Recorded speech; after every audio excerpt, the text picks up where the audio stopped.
আমার কিন্তু সকালে ঘুম থেকে উঠেই সব কাজ শেষ করতে হয় একা নিজের হাতে। সো হ্যালো এভরিওয়ান, আসসালামু আলাইকুম, ওয়েলকাম জানাচ্ছি আমার নতুন একটা ব্লগ ভিডিওতে। এই তো দেখতে পাচ্ছেন, এগুলো আমি নিজে হাতে সব কিছু একদম রেডি করে নিয়েছি। তারপরে হচ্ছে ডালটা উঠাই দিব। এগুলো হচ্ছে আমি সকাল থেকে কাটাকুটো করে রেখে দিছি। আর এগুলো হচ্ছে আমার ডালটা হচ্ছে মেখে নিলাম জিরার গুঁড়ি আর রসুন কুচি, আদা কুচি আর হলো একটু পেঁয়াজ মরিচ সব কিছু দিয়ে আমি এখন একটু ঝোল দিয়ে প্রেশার কুকারে উঠাই দেবো। আপনাদের ভাইয়া আজকে সকাল 8টার দিকে অফিস চলে যাবে বলেছিল আমাকে, তো আমি এর জন্য 6টার দিকে আজকে ঘুম থেকে উঠেছি। বরাবরই আমি অনেক সকালে উঠি, কিন্তু আজকে তারপরেও মনে হচ্ছে যে অন্য কোনো কাজ করব না, আজকে আমি তাড়াতাড়ি করে রান্নাগুলো শেষ করে দেব। গত পরশু দিন হচ্ছে পুঁইশাক নিয়ে এসেছিলো, সেই পুঁইশাকগুলো আমি রান্না করিনি, ওইভাবে রেখে দিয়েছিলাম ফ্রিজে। কারণ যেন হচ্ছে রান্নাটা করাই হয়নি, মনে ছিল না আমার ফ্রিজে যে পুঁইশাক ছিল। তো তার জন্য আমি ফ্রিজটা খুলে দেখি পুঁইশাক। তো পুঁইশাকটা আমি হচ্ছে রান্নাটা করে নিলাম, এই 2-1টা আলু দিয়ে হাতে মেখে উঠাই দিয়েছিলাম। তো কেন যেন পুঁইশাকটা আমার কাছে ভালো লাগে নাই, আমি খেয়েই বলতেছি আর কি। তো রান্নাটা কমপ্লিট হয়ে গেছে, এখন আমি বাটিতে এগুলো উঠাই নেব। আমি যখন এগুলো রান্না করতেছিলাম টুকটাক বিছানা ঝাড়ু দিলাম, রুমগুলো ঝাড়ু দিলাম। আপনাদের ভাইয়া 3টা রুম মুছে দিছে, আমি ডাইনিংটা আর হচ্ছে গলিটা আর কি মুছে দিয়েছি। এই জন্য একটু তাড়াতাড়ি হয়ে গিয়েছে। তো ছেলেরা যদি একটু সঙ্গে হেল্প করে তাহলে কিন্তু আমাদের অনেক অনেক উপকার হয়। তো রান্না চলতেছিল, আমি একটু হচ্ছে বেলকনিতে গিয়ে আমি আসলে দেখতেছিলাম যে আবহাওয়াটা কেমন। আবহাওয়াটা আসলে খুবই একটা ভালো ছিল না, আকাশটা একটু অন্ধকার অন্ধকার ছিল।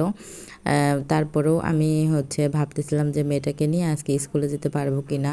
তো দেখি না, আজকে একটু স্কুলে নিয়ে যেতে পেরেছিলাম। ওই টাইমটায় একটু আকাশটা ভালো ছিল।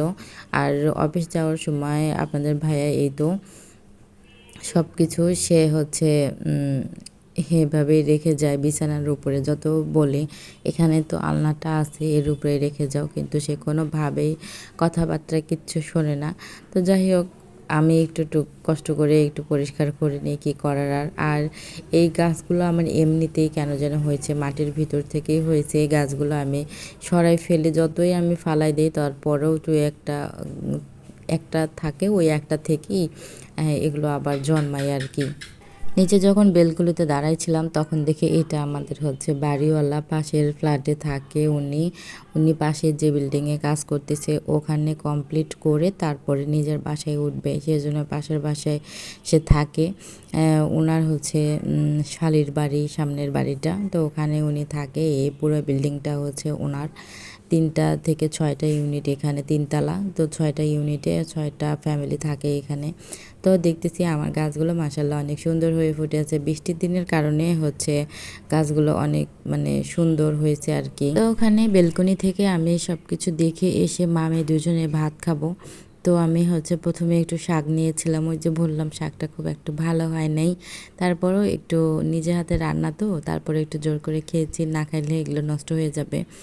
আপনাদের ভাইয়াও ঠিক করে খায় নাই, শাকটা আসলে ভালো হয় নাই। এইখানে হচ্ছে আমি একটু সঙ্গে আলু ভর্তা নিয়েছি, তার সঙ্গে যদি একটু মজা লাগে আর কি। আলু ভর্তা খাওয়ার পরে একটু ডালও নিয়েছিলাম সঙ্গে। এই তো আমার মেয়ে পুরাই হচ্ছে খাচ্ছে আর টিভি দেখতেছে। মানে কি বলবো, এত টিভি দেখার নেশা রে বাবা, মানে কোনো ক্রমেই আমি ছাড়াইতে পারছি না। টিভি দেখা না দিলে আমার সামনে হয়তো বা কিছু বলে না, কিন্তু তার বাবার সামনে একটু হচ্ছে মন খারাপ করে থাকে। তো বাধ্য হয়ে বাবা হচ্ছে আবার টিভিটা অন করে দেয়। তো ওকে খাওয়াই নিয়ে 11টার দিকে আমি হচ্ছে মেয়েটাকে নিয়ে স্কুলে গিয়েছিলাম। স্কুলে কেন যেন আজকে ক্লাস হয় নাই, আর হচ্ছে কেউ আসেও নাই, আমি ফার্স্ট গেছিলাম আর কি। তো যাই হোক, সবাই ভালো থাকবেন, সুস্থ থাকবেন, দেখা হবে কোনো একটা ব্লগে।